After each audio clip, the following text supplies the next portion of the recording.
great thank you to Joy Papa Femi for all the information he gave us. So don't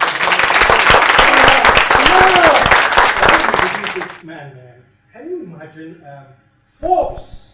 You know Forbes magazine? They came up with a list of the top 30 projected African leaders, and he was one. Show some love.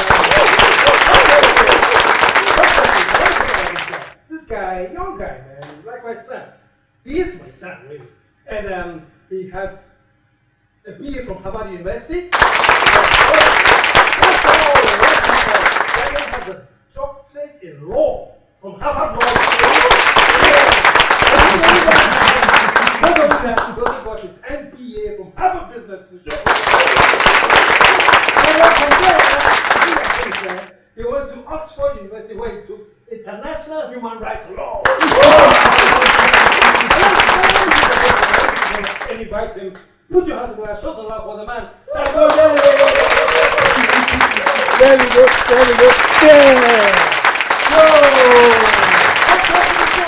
Thank you. Oh. Amazing to be here. I'm glad you're here, man. My son. Yes. And there's so much to say about you. I even forgot that one of the reasons you're here is because you've written a book, man. Check this out, folks. He wrote this book, man. And just so you know, to write this book, he traveled to 46 different African countries. He spoke with over 600 young entrepreneurs, and after the 600, he narrowed it down to 18 of the best across the globe in this book, man. Show some love for that. Wow, man! And what also amazed me was that the foreword was written by Louis Gates. Yes. So Professor Gates, you know, my freshman year at Harvard, I took his class, loved his class, and I went to office hours with a box of all the books he has ever written. And I went there and said, "Oh, Professor Gates, I'm a big fan of you. Can you please sign them for me?" So he signed all the books? He signed all of them. And since then, he's been such a great mentor and a father figure to me. And I was inspired by his own writing and his own research. He has this passion to tell our stories. He had a series recently called Africa's Great Civilizations. And so I was inspired by that to also tell our story. And so it was very kind of and generous of him to write the foreword. That's fantastic. And by the way, now you Google anything that you don't know too much about. And I dare all of you out there to go and Google Professor Henry Louis Gates. Just read a little bit about this guy, and you see that this one's a heavyweight. Yes. Congrats. Thank you. And also, I noticed that the book was dedicated to my good friend, your good brother, Konodumo. Yes. In fact, you may not remember this, but a very long time ago, in the, I'll say that, 2000s, early 2000s, you introduced me to Komla on this show when he came on the show a very long time ago. And I was young then, and you told Komla to mentor me. And so I became very close to Komla, and Komla would stay in touch. And I remember there were two things about Komla I will never forget. So the first was, at that time, Komla was a Harvard alum. And Komla told me, he said, "Sangu, do you know how you can tell a man has gone to Harvard?" I said, "How?" He said, "Don't worry, he'll tell you." He'll tell you. And the second thing he told me, which really inspired me to write this book and why I dedicated it to him, was Komla said, if you are frustrated with how Africa is portrayed in the media and Africa is portrayed in the world, right? We have a responsibility to tell our own stories. And so if we are not telling our stories, and if we are not going out there and doing the work that it takes to tell our stories, then we can't, others will do it for us, and they'll do it on terms we wouldn't like. And so Komla really inspired me to do this. And that's why it took 7 years going to all those African countries, interviewing all those entrepreneurs. But for me, I was fueled by this passion, inspired by Komla, to tell our stories. Wow. I think I should introduce you to his father now. Now I introduce you to the son. Yes. Yeah, he would love to meet you. I would love to meet him. Wow. And I'll have to do a signed copy for him. Wow. So, Prof, if you're watching, I'm going to be bringing this guy to your house very, very soon, man. Wow, congrats. Thank you. So, and so you, 46 countries. Yeah. Some of the stories that I found mind-boggling. This guy you wrote about from South Africa, was it Sai? Sia, yes. So Sia is just an incredible story, okay? So, you know, when Sia is one of those people that I like, he's a boy genius. You know, he's like those who watched cartoons, Dexter's Lab. He really is like your African Dexter. And so when Sia was 6 years old, he learned how to invent rockets. And he tested one of the rockets and blew up his mother's kitchen. You know, and Sia would order all these, will have his mother order him all these rocket fuel and all these different things.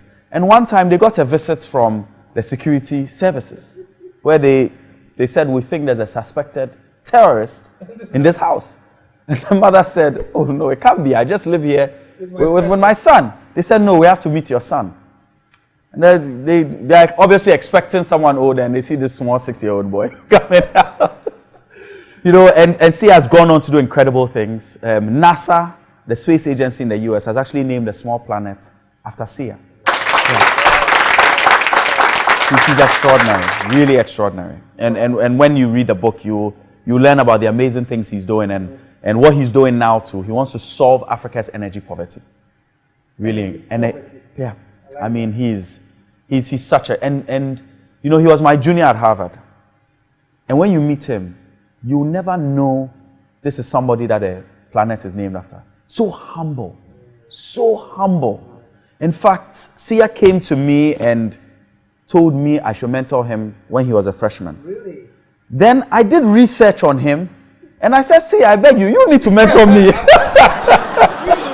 need to be mentoring me. I don't have a planet named after me. You need to be mentoring me. Wow. Yeah. Wow. And by the way, maybe before we get to other great characters in the book, you're launching this book in Ghana. Yes. Very soon on the 12th of October. 12th of October. Yeah, so I'm launching it. Yeah. I'm launching it at Impact Hub, and it's going to be a Q&A with Patrick Ewia, the founder and president of Ashesi. Yeah. So we're going to be engaged in some conversations. Patrick also was very kind. He reviewed the book and wrote a blurb for it. And so he and I are going to be engaged in some discussions on entrepreneurship across the continent. 6 p.m. 6 p.m. at the Hub? Impact Hub. Okay, great. So we all be there to support, man. But let's get back to the book. Some of the amazing people that you wrote about. And there's a gender balance I see. Yes. Both, well, of course, men and women. 9 men. 9 men, 8 women. Okay. So, you know, KSM, it was very important for me to ensure that we had gender parity. I mean, first of all, when we talk about entrepreneurship, too often, what do we think of? Bill Gates, Mark Zuckerberg. We think of men. And so there's this concept my publisher, Bibi, who runs Cassava Republic, always says. She says, Sangu, who lives in your head? And so if we think and we talk about entrepreneurship, and the images that spring to mind are images of men, that's a problem. Because across Africa, we have the highest rate of female entrepreneurship in the world. Really? In the world at 47%. Higher than the UK at 10%, higher than the US, higher than any other part of the world. Yes, we have more female entrepreneurs in Ghana and in Nigeria and in Zambia than male entrepreneurs from a percentage perspective. And so it was very important for me that when people read about entrepreneurs in Africa that are building Africa's future, the image they have is an image of women and men who are building this new Africa. And that we don't recycle the old imagery of just talking about men. You know, we need to challenge that narrative. We need to challenge that narrative. Let's talk about some of the women in making futures. Yes. Yeah. There are some exciting, incredible, phenomenal women. I mean, one of them, I call her, I always tell her, I say, you are our Yaa Asantewaa. And she was on this show, Farida Bedwe. Oh, Farida? Yes. Farida. Farida, show some of Yes. I mean, Farida's story is one that every single person needs to know about. You know, she is such a force of nature. Yeah. You know, with all the odds against her, she refused to give up. And She's so, and you know what to me is incredible is, if you don't even know anything about her background, what she's accomplished in and of itself is just so extraordinary. And then you lay on top of that the challenges she had to grow up with, and you are just amazed and inspired. And that's why I tell Farid all the time, I said, you are our generation's Yaa Asantewaa. Really. Yes. I agree with that. I think I've had it 3 times on this show. Yes. You know, because she's always so inspiring. She's just a living symbol of inspiration, you know, strength. Yes, absolutely. Wow, beautiful. And there's another you will love. So Patricia Nzolantema from the Democratic Republic of Congo. So I met Patricia in Kinshasa. And Patricia was the first entrepreneur I met. Where everyone else, I said, oh, how did you start your business? So see, I'll tell you, I exploded a rocket. Someone will tell you I had this. Patricia said, well, I was sleeping and God woke me up in my dream and said, go into entrepreneurship and I'll elevate you. And so I thought she was joking. I said, oh no, Patricia, I'm writing a book. I have to be quite serious here. She said, no, that's what happened. And so you have to read about her stories. It's incredible how she started. She set up this advertising business.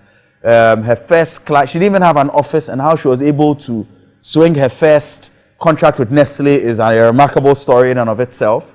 And then she's launched, an Uber copycat in Congo, but with a twist. All the drivers are women. Wow. There are some incredible women in this book, and their stories are remarkable. And it took you 7 years to write this? It took me, part of the research alone, 7 years from start idea to for the actual writing process was about 2 years. But then the research, KSM, going to all the different countries, and traveling across the continent is painful.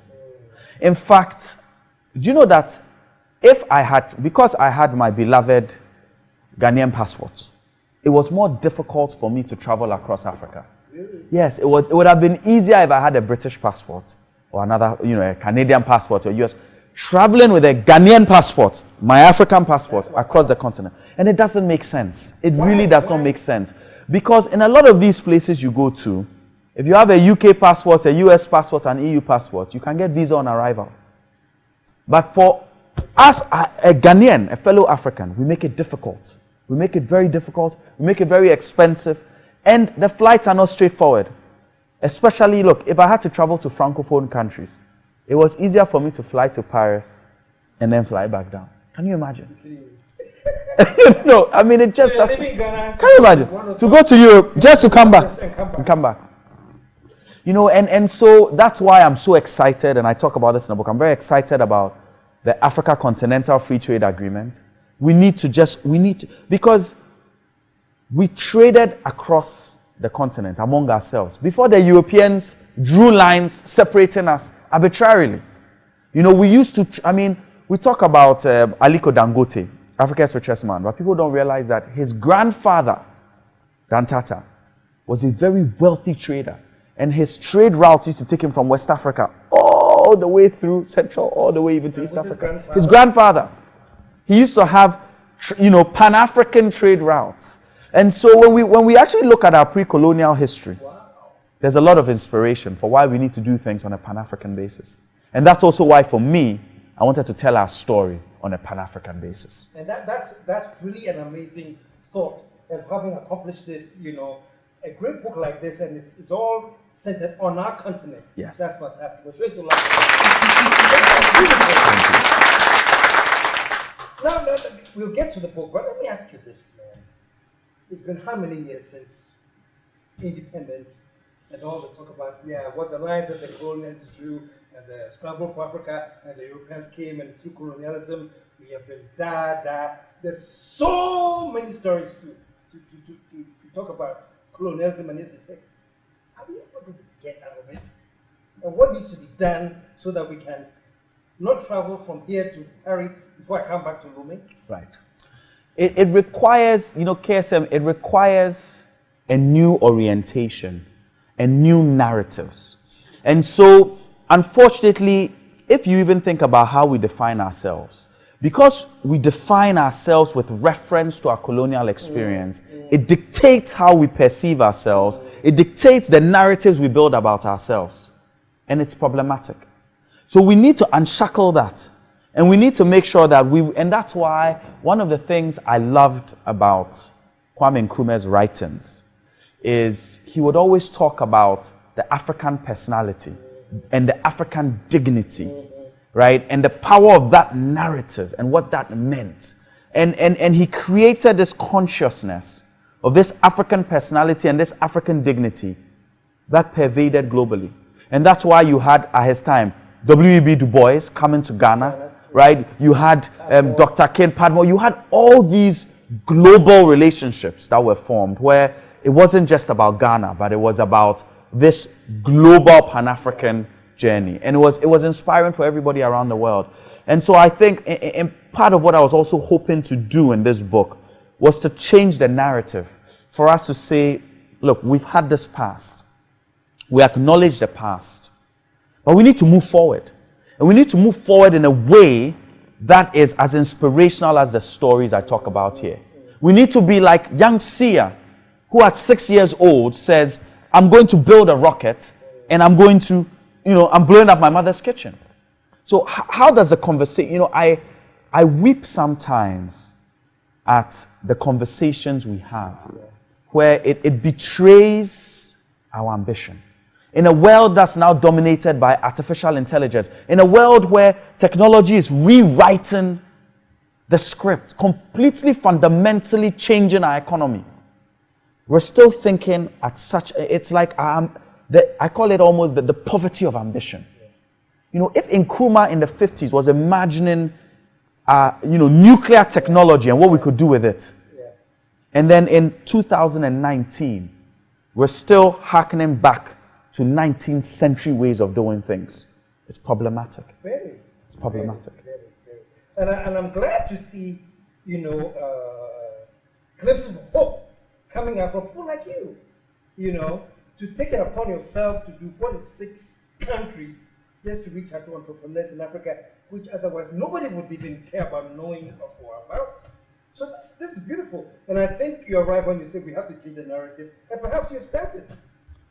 And I hope, KSM, you're right. We have to change the narrative. And that's why I love what you do on your show, by bringing different people and showcasing those things, because who lives in our head, right? And for me, I think especially about the younger generation. And I hope, this is one project that I hope will inspire others to also go out and tell stories, right? But it was, KSM, I want to encourage everyone watching the show that there's such a remarkable beauty in Africa. Go out and see it.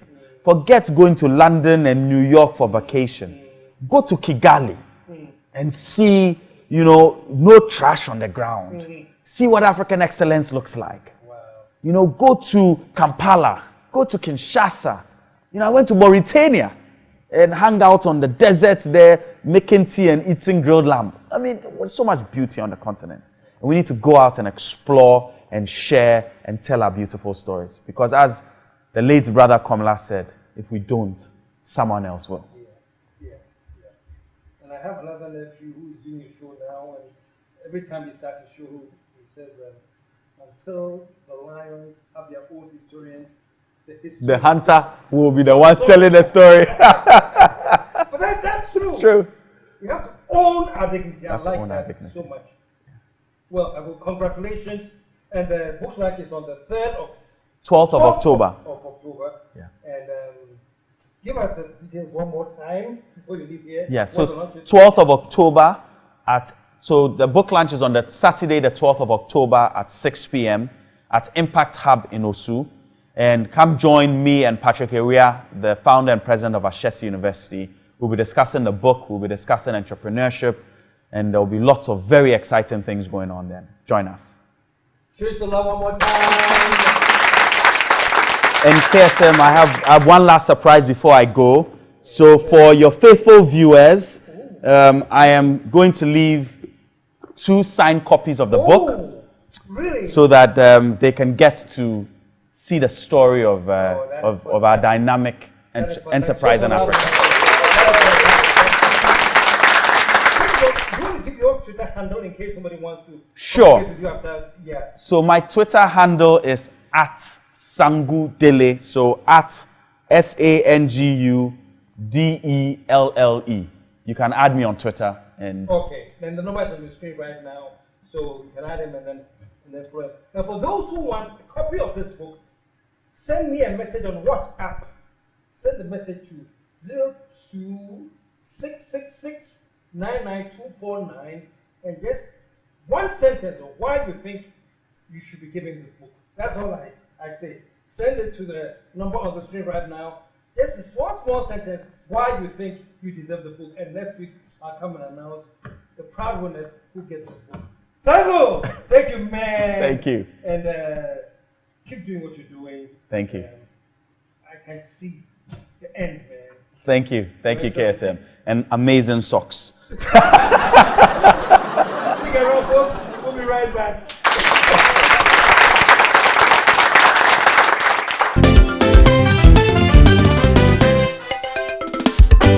The KSM Show.